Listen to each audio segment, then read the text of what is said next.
Flushing a 50-gallon water heater. First thing you need to do is, if you have a recirc pump, unplug your recirc pump.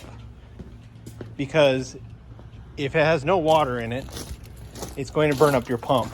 Now turn off your water heater at your electrical box. It'll be HW or WH or water heater or hot water. So turn that off. Then you want to come over here. If your water heater was installed within the past 10 years, maybe earlier, you'll have a ball valve, a shut-off valve. This is the direction of the water. When it's going to flow the water, that's on. When it's going up, that's off. This is your cold side, this is your hot side. This is your TMP. This is for when pressure gets under the water heater so intense, it releases pressure. Do not mess with this. Be costly to replace. So just leave it alone. Yes, there's a tab, you can open it up. But as a plumber, I don't suggest touching it unless you know what you're doing. Now, you have a valve that connects to a hose down here to drain your water heater.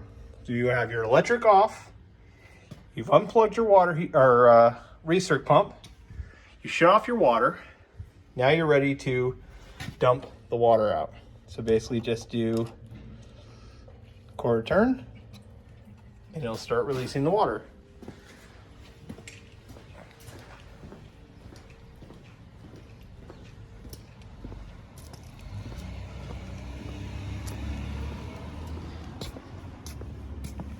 Like so. And you'll see calcium deposits like that coming out. That's good. That's what the whole process is for.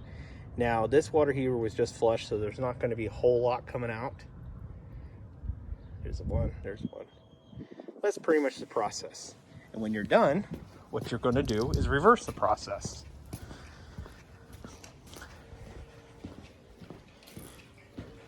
But there's one extra step you need to be aware of.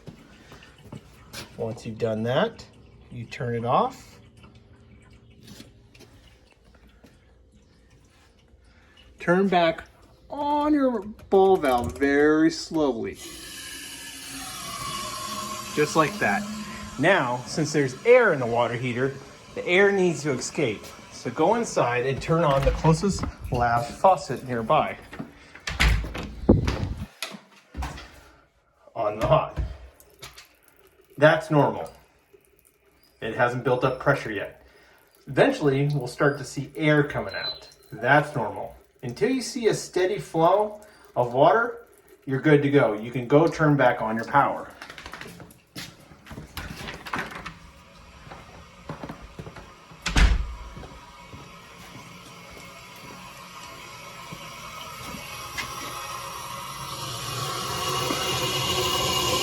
Slowly turning it back on.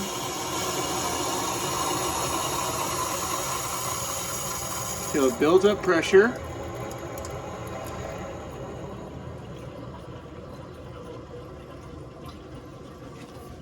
And now we're going to watch our faucet, make sure all the air gets out.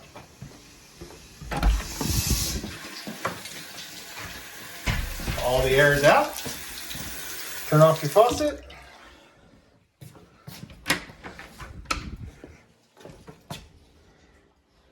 And you're good to turn back on your water heater.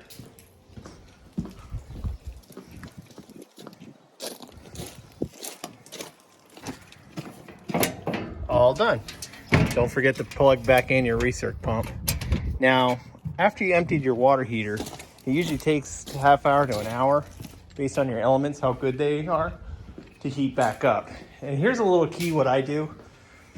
I mark when I flush, install, flush, flush. That way you remind yourself. Hope this helps.